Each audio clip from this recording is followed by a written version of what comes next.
Karibu mtazamaji katika channel yetu ya Geita Catholic Diocese Online Television. Hamjambo watazamaji, karibuni katika channel yetu ya Geita Catholic Diocese Online Television. Leo tunakuleta katika seminari kuu ya Mtakatifu Paulo Mtume Kipalapala kwa ajili ya kushuhudia maadhimisho ya miaka 100 ya kuanzishwa kwa seminari hiyo ambayo yanatimia mwaka huu 2025 ukiwa ni mwaka mtakatifu. Na hapa bila kupoteza muda, hapa nimekuleta katika eneo la Kwihala. Hapa ndipo alipoishi hayati Dr. David Livingstone, ambaye kuna umuhimu gani na kuna connection gani kati ya hili eneo na kuwepo kwa seminari ya Kipalapala kwa miaka 100? Ni kwamba wamisionari wa kwanza walitumwa na hayati Kardinali Charles Lavisheri kuanzia miaka 1870 na kuendelea kuja kuinjilisha katika Afrika ya Mashariki na Kati na ndani yake, wanaita kwa lugha ya Kiingereza interior. Na aliwatuma vijana wa misionari wa Afrika, akatuma kundi la kwanza na kundi la pili na kundi la tatu. Kundi la kwanza lilikuwa na mapadre karibuni 6 pamoja na walei kama 2 na askari mmoja, jumla watu kama 9. Mapadre 6, mabraza 2 na askari mmoja, jumla kundi la watu 9. Walikuja wakagawanyika Tabora, ambao walifika kabla ya mwezi wa 8 mwaka 1878. Halafu kundi la pili likaja pia na mapadre waliopatao 6, wengine walikwenda Mwanza mpaka Kampala Uganda, wengine kupitia hapa Tabora wakapitia njia hii sasa ambayo unaiona hii hapa, ndio walipita kwa mguu hapa nyumbani kwa Dr. David Livingstone, wakapita kwenda mpaka Ujiji Kigoma kwa lengo la kwenda kupeleka Injili. Sasa walipofika hapa Tabora, jaribio la kuanzisha imani lilipata changamoto mbalimbali. Padre Frank Nolan, misionari wa Afrika ambaye ni mwanahistoria, ameandika katika kitabu chake Kipalapala kabla ya mwaka 1880 kwamba wamisionari walipofika hapa Tabora katika kujaribu kuinjilisha, walipokelewa kwanza katika eneo la Ukune ambao ni eneo la Utemi wa Milambo au kwa Mtemi Milambo, kwa sasa ni parokia ya Iboja kule Kahama, lakini hawakupata mafanikio. Na baadaye wakaja katika eneo hilo la Tabora mjini, wakanunua nyumba ya Mgiriki mmoja aliyejulikana kama Van de Vee, ambayo hiyo nyumba na yeye pia alikuwa amenunua kwa Mwarabu. Wakapata shamba la ekari kama 5, lakini pia walikuwa na nyumba ambayo hiyo nyumba kwa sasa ndipo eneo la pale Tabora mjini, maeneo ya Boma na kituo cha polisi na ujirani na ile jimbo kuu Katoliki la Tabora. Wakaanza pale kuishi pale na kupokea ilikuwa inajulikana kama nyumba ya wasafiri, wakipokea wamisionari wenzao kutoka Zanzibar, wakipita kwenda Mwanza kama tulivyosema na kwenda Ujiji, wakajaribu kuanza kuinjilisha. Lakini katika hilo jaribio lao la kuanzisha misheni katika mji wa Tabora kuanzia mwaka 1878 mpaka 82, walikutwa na changamoto za aina mbalimbali, ambapo waliwapoteza mapadre zaidi ya 5. Walifariki wakati fulani kwa ugonjwa wa malaria, wakati fulani kwa changamoto nyingine wakafariki hao mapadre. Na makaburi yao wamezikwa katika kilima cha pale Tabora mjini, katika hospitali ya Kitete, kinaitwa kilima cha Kaze, na bango la makumbusho mpaka sasa ukienda pale unalikuta. Lakini sasa baada ya hapo ndipo katika awamu ya pili likaja kundi jingine la wamisionari, na baadaye pia wakaja na mapadri waliokuja lile kundi la kwanza, akiwemo Padre Ludovic Shiro aliyekuja kundi la kwanza akaenda Mwanza mpaka Uganda. Baadaye kule Uganda machafuko yalivyoanza yaliyopelekea baadaye kuuawa kwa mashahidi wa Uganda, Padre Ludovic Shiro aliyefikia Bukumbi akainjilisha, baadaye akaenda Ndala, na huku tena maeneo ya Ushirombo alikuja hapa Kahama. Walipokuja wakaja hapa Tabora, ambapo hili ni eneo la Kipalapala Tabora. Walivyofika hapa ilikuwa ni hiyo miaka 1880 kuelekea 81, wakaingia urafiki na mfalme Isike, ambayo Isike nyumba yake iko hapa karibu, nitakuonyesha baadaye mpenzi mtazamaji. Na Isike sasa akawakaribisha na kuwapatia eneo la takribani ekari 100 ambalo ni eneo la Kipalapala. Na kwa kadri ya wenyeji wanasema, ukiuliza Kipalapala ni nini, imetokana na yule mnyama mdogo anaitwa Nguchiro anayefanana na panya, ambaye kazi yake huwa anasimama, anainuka na anaruka hivi. Sasa wamemwita Kipalapala, wenyeji watakusimulia zaidi. Kumbe kwa nini nimekuleta hapa eneo la Kwihala? Nimekuleta hapa kwa sababu wamisionari sasa baada ya kuwa wamepewa eneo la Kipalapala, wamekaribishwa na Mtemi Isike, wakafanya sasa jitihada ya kwanza kuinjilisha huku eneo la kusini mwa Tabora, umbali wa takribani saa 1:30 kutembea kwa mguu kutoka Tabora mjini kufika hapa, wakaamua kuanzisha mission kwa njia ya kukomboa watumwa.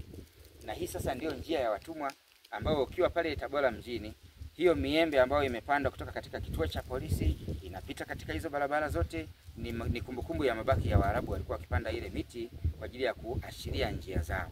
Na hata ukiangalia hapa mtazamaji, bado kuna mabaki ya haya miti miembe mikubwa.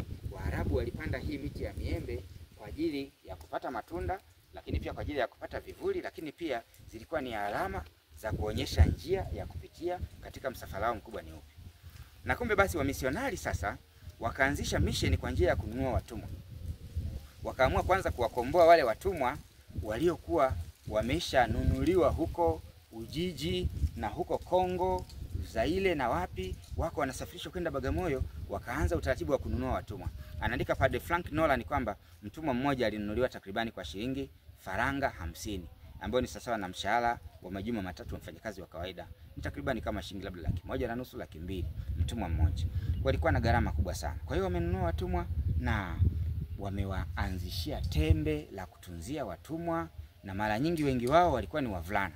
Wakaanza kuwafundisha elimu, kusoma na kuandika, wakawafundisha katekesi, wakawafundisha mathematics yani hesabu, wakawafundisha pia maadili lakini pia na dini. Na hao sasa ndio wakaanzishwa kuwa wanajulikana kama Wakristo wa kwanza. Wakawa wakisali, wakawa wakisaidia kufundisha katekesi, wakisaidia katika kazi za mikono kama kulima na kadhalika. Na hivyo basi kuanzia mpaka kufikia mwaka 1885 mission ikawa imeanza pale Kipalapala. Na ndio maana sasa mwaka huu tunapoadhimisha miaka 100 ya seminari ya Kipalapala, hiyo imekujaje. Seminari kama seminari lilikuwa ni wazo lake Mwadhama Kardinali Charles Lawisheri, askofu mkuu wa Kartago, mwaka 1878, akiwatuma wale wa misionari wa Afrika kuja huku kwa ajili ya kuinjilisha. Mapadri hao kama nilivyosema, aliwaambia kwamba Afrika tunaenda kuinjilisha, lakini haitainjilishwa na mapadri wazungu, itainjilishwa na Waafrika wenyewe. Kwa hiyo nendeni mkafundishe kule, huku mkiwaandaa vijana wadogo wa Afrika kuja kuwa mapadri wao wenyewe. Na ndio maana wamisionari wa Afrika hawakusita tangu miaka ile ya mwanzo kuanza kuwafundisha watoto imani. Ndio maana seminari ilianzishwa kule Utinta Sumbawanga kabla ya mwaka 1925. Wakaanza hayo malezi na kufundisha watoto, na baadaye sasa kwa sababu 1905 mpaka 1903 mpaka 1907 ujenzi wa reli ya kati ulianzishwa na wale magavana wa Ujerumani kujenga kutoka Dar es Salaam kwenda mpaka Mwanza na Kigoma. Wamisionari wakaamua kuhamisha sasa seminari kutoka Utinta Sumbawanga kuileta hapa Tabora, na katika kuileta hapa Tabora ndipo wakaipeleka katika eneo la Kipalapala. Na kwa nini walipeleka Kipalapala? Ni kwa sababu tayari palikuwa pana historia ya uinjilishaji. Tayari mapadri walishajaribu kukaa pale, wengine walishafariki ndio, lakini yote hiyo ni katika kumfuasa Bwana wetu Yesu Kristo ambaye alikufa msalabani. Na hivyo hawa wanaomfuasa nao hawakuona haya kufa kwa ajili yake. Wengine walikufa kwa malaria, wengine walikufa kwa ajili ya changamoto nyingine zilizojitokeza wakati kati yao na watawala wa jadi, lakini mwisho wa siku mission ikafanikiwa kuanza Kipalapala. Na leo hii tunaadhimisha miaka 100 ya seminari ya Kipalapala hapo Tabora. Na hivyo basi endelea kufuatilia makala hii inayokuonyesha chimbuko la imani la hapa Kanisa Katoliki Tanzania katika Jimbo Kuu Katoliki la Tabora, lililokuwa linaitwa Vikarieti ya Tabora miaka hiyo, na likawa jimbo kuu rasmi mwaka 1958 lilipopewa askofu mkuu Askofu Marco Mihayo kama askofu Mwafrika wa kwanza na askofu mkuu wa kwanza wa Tabora. Sasa twende tukaione seminari ya Kipalapala mahali ilipo na jinsi ambavyo imefikia mwaka huu 2025 tunapoadhimisha miaka 100 ya seminari ya Kipalapala. Yote haya unayapata kutoka katika idara ya mawasiliano ya Jimbo Katoliki la Geita, Geita Catholic Diocese Online Television, na kuletea mimi Padre Salvatore Magangila. Usisahau kusubscribe, kulike na kushare kwa wengine, kuchota utajiri wa historia ya Kanisa Katoliki Tanzania, sio katika mambo mazuri na mambo labda ya starehe, bali katika magumu waliohangaika nayo wa misionari siku za mwanzo, wakiteseka. Wengine wamekufa kwa malaria, wameumwa na mbu, hawakujua dawa ya malaria ni nini, lakini pia wamekubali kufa kwa ajili ya Kristo. Na leo hii kanisa la Tanzania linao mapadri tele wanaotoka katika chuo chetu cha seminari ya Kipalapala. Sasa nikupeleke moja kwa moja ukaone yanayoendelea katika maadhimisho ya miaka 100 ya seminari ya Kipalapala. Karibu, usisahau kusubscribe. Tumsifu Yesu Kristo. Basi hapa sasa mtazamaji, tunaondoka hapa kwa Dr. David Livingstone. Ndio nyumba aliyoishi huyo mpelelezi Mwingereza. Hii barabara unayoiona ndio sasa mabaki ya iliyokuwa barabara ya msafara wa watumwa waliokuwa wakisafiri kutoka pwani kwenda mpaka Ujiji huko Kigoma. Na hii miembe ndio mabaki ya miembe iliyopandwa na